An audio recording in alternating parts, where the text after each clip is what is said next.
Cordial saludo, profesora. Quiero aprovechar este pequeño momento para agradecerle en primer lugar por los conocimientos impartidos durante este tiempo en la materia de auditoría. Eh, Además de que pues obtenemos conocimientos, yo creo que nos abre un campo, nos abre la visión acerca de hacia dónde queremos dirigir nuestra carrera. Yo creo que ese es la finalidad también de estudiar y de que se nos muestre a lo largo de la carrera diferentes materias. Eso nos permite pues al final o ir teniendo a medida que va pasando el tiempo una clara visión de qué es lo que queremos y hacia dónde queremos enfocar la carrera. Y pues digamos que la auditoría es un tema bastante amplio, bastante bueno y bastante atractivo. Ya pues en segundo lugar queremos hacer la sustentación del examen final, mi compañero Rafael y pues mi persona Maricela Autor Ortega. En primer lugar pues tenemos la definición de auditoría, donde decimos que la auditoría es un examen a los procesos y de la actividad económica de las organizaciones, que su finalidad es revisar cuál ha sido el manejo que se le ha dado a determinadas áreas o todas las áreas de la compañía, dependiendo de cómo la empresa o la compañía que lo solicite. Esto puede ser una auditoría interna o externa, depende de la necesidad de la empresa. Para hacer una auditoría deben existir ciertas técnicas y pues planeación. Entre las técnicas pues tenemos el estudio general, un análisis, una inspección, una confirmación, una investigación, una declaración y una certificación, observaciones y cálculos pues de las cifras de lo que la empresa nos presente para que sea auditado. En el primer punto nos habla de un análisis financiero a la empresa WT Limitada. Ese fue un análisis en donde se realizó a los estados financieros y cada uno de las partidas por las que está compuesto, como es el activo, el pasivo y el patrimonio. Podemos ver que para el año 2015 la empresa tenía unos activos más altos, pero unos pasivos, un activo alto, pero también un pasivo un poco significativo. En el año 2016 pasó lo contrario y hubo un pasivo, disminuyó a la comparación del año 2015, entonces se podría decir que la empresa trabajó arduamente porque ese pasivo que venía del año 2015 disminuyera y esto le diera a la empresa de pronto un poco más de estabilidad.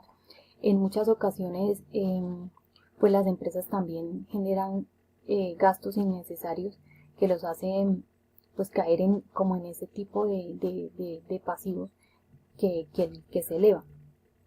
Ese análisis se realiza bajo las normas de aseguramientos NICE, las cuales nos permiten pues hacer un análisis mucho más amplio de los estados financieros, conocer cuál es la verdadera situación de la compañía y pues también nos enseña o nos hace ver cuál es el trabajo de nosotros pues como auditores, qué es lo que debemos tener en cuenta y cuál es la necesidad también del cliente.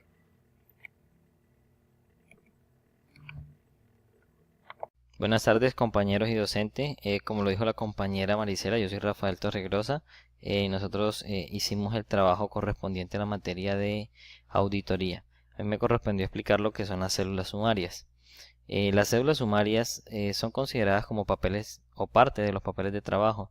Se utilizan por los auditores, los cuales la utilizan para realizar comparaciones de los estados financieros presentados por la compañía, así como de los rubros que hacen parte del estado financiero y las diferentes partidas. Cabe resaltar que de las cédulas sumarias se nos presentan en tres formas, que son la cédula sumaria general, cédula analítica y cédula subanalítica. Cada una de estas cédulas tiene una característica. Por ejemplo, en la cédula general se relaciona todo el estado financiero o la parte del estado financiero que queremos analizar.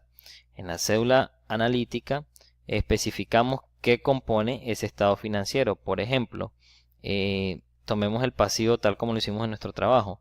El pasivo está conformado por el pasivo corriente y pasivo no corriente. En ese orden de ideas, en la cédula analítica se dividen cuáles son las cuentas que pertenecen a cada una de estas partes del pasivo a analizar. Por último, tenemos las cédulas subanalíticas. En esta tomamos el rubro deseado y detallamos cuáles son las cuentas que corresponden o conforman este rubro, una por una, y vamos tomando los valores que cada una. La sumatoria de estas cédulas o de estas subcuentas tienen que dar el valor total del rubro que está mencionado en los estados financieros. ¿De dónde sacamos la información de estas cédulas? Pues de los documentos que nos aporte el ente que está siendo auditado, ya bien sea de sus anexos o de sus hojas de trabajo. De ahí tomamos la información que va a ser instalada o plasmada en estas cédulas, en nuestras células. Por último tenemos el informe de auditoría. Este es el último paso de la auditoría como tal. Dice la definición que es un informe que recopila los hallazgos encontrados y las principales recomendaciones y sobre todo da la certeza de que la información fue analizada bajo las normas técnicas adecuadas.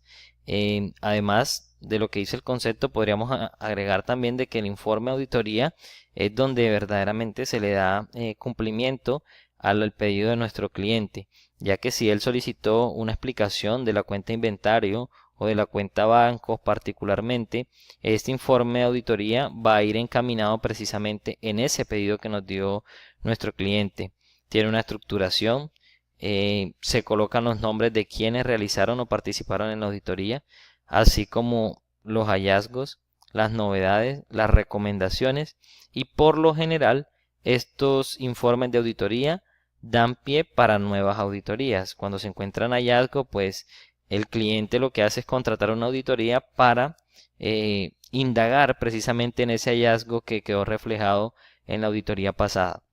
Este informe es el final de una auditoría, pero muy probablemente es el inicio de un nuevo proceso de auditoría. Eso es básicamente pues lo que indagamos en nuestra investigación, en nuestro trabajo. Tratamos de cumplir al máximo los parámetros que la docente nos estableció. Espero que haya sido de su agrado y de su gusto. Muchas gracias por su atención.